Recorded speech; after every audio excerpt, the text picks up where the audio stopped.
1, 2, 3, come on.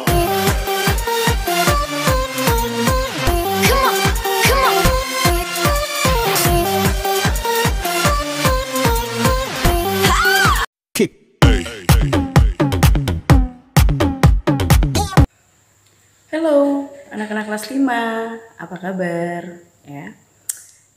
Kembali lagi kita bertemu dalam video pembelajaran ya. Setelah sekian lama kita nggak ketemu, akhirnya kita ketemu lagi.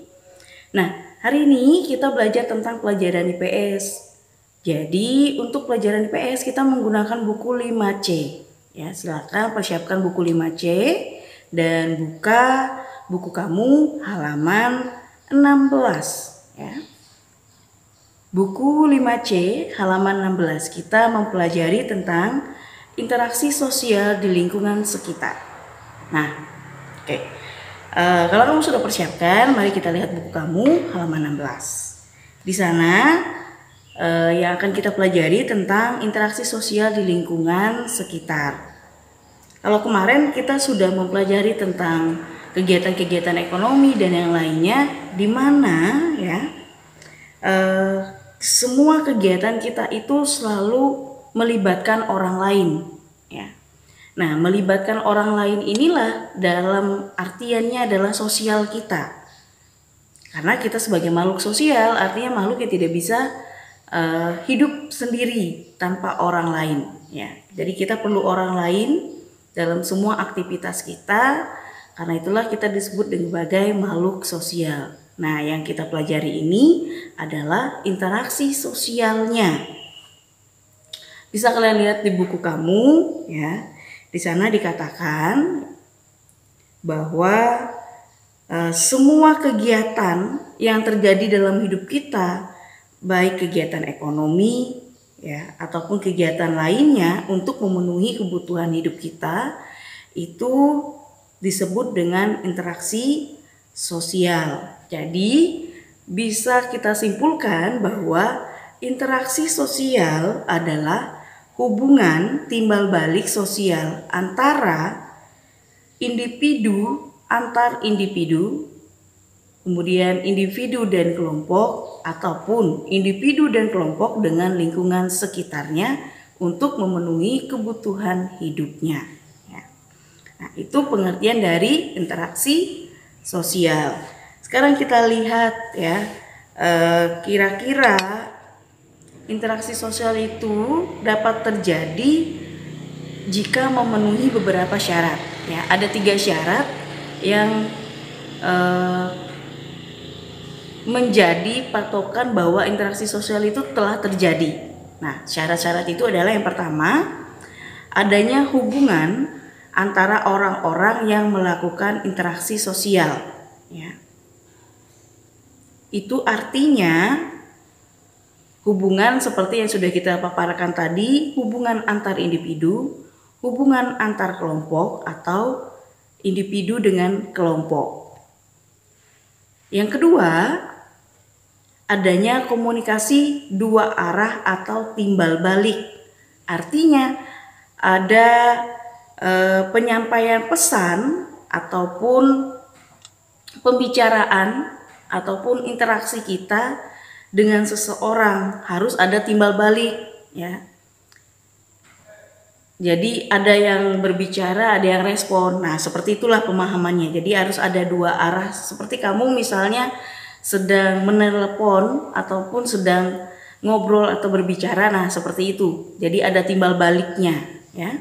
3, interaksi sosial dilakukan untuk memenuhi kebutuhan dan mencapai tujuan bersama. Sudah jelas ya, adanya interaksi sosial kita dengan orang itu pasti punya tujuan. Nah, tujuan itulah yang harus kita capai dengan adanya interaksi sosial.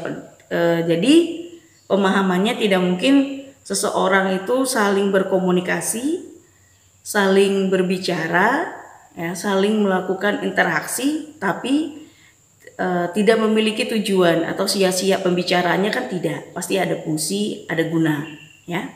Nah, itu yang dimaksud dengan interaksi sosial dengan lingkungan sekitar ya. Jadi kira-kira interaksi sosial yang seperti apa yang sering terjadi dalam kehidupan kita? Tadi sudah ada 3 syarat ya, yang untuk menyatakan interaksi sosial itu dapat terjadi karena 3 syarat yang sudah kita bahas tadi. Antar individu, antar kelompok, dan individu dan kelompok. Untuk contohnya bisa kita lihat di halaman 16 ini ya. Nah, di sini ikan-ikan ditangkap oleh nelayan, kemudian dijual ke orang lain. Nelayan bekerja tidak sendiri tapi bersama yang lainnya juga untuk menangkap ikan. Kemudian terjadi namanya interaksi ketika mereka menjual hasil tangkapannya ke pihak yang lain. Kemudian ada lagi interaksi di mana penjual kemudian berinteraksi kembali dengan si pembeli atau si konsumen. Nah, itulah yang disebut dengan interaksi sosial di lingkungan sekitar kita. Entah itu dengan pribadi antar pribadi atau individu antar individu, ataupun individu dengan kelompok, ataupun kelompok dengan kelompok ya. Nah, itulah yang dimaksud dengan interaksi sosial di lingkungan sekitar. Ibu harap dari penjelasan ini kamu memahami maksud dari interaksi sosial di lingkungan sekitar kita. Untuk lebih memahami materi ini ya, silakan kamu kerjakan soal halaman 18 nomor 3 ya. Ulang. Soal halaman 18 nomor 3. Jadi kamu nanti menuliskan contoh interaksi sosial yang ada di sekitar kamu apa ya. Kemudian kira-kira apa manfaat dari hubungan interaksi sosial dengan lingkungan yang terjadi? Kira-kira dengan adanya interaksi tadi, apa yang terjadi dengan lingkungan sekitar kita? Ya. Oke, silakan kalian kerjakan itu dulu berdasarkan penjelasan dari apa yang sudah kita bahas tadi. Semoga video ini bermanfaat, kamu memahami dan mengerti materi kita pada hari ini, dan kamu bisa menyelesaikan latihannya ya, dan dikumpulkan pada waktu yang sudah ditentukan. Oke, sampai ketemu lagi di video pembelajaran berikutnya. Tetap sehat, tetap semangat, dan sampai jumpa. 1, 2, 3.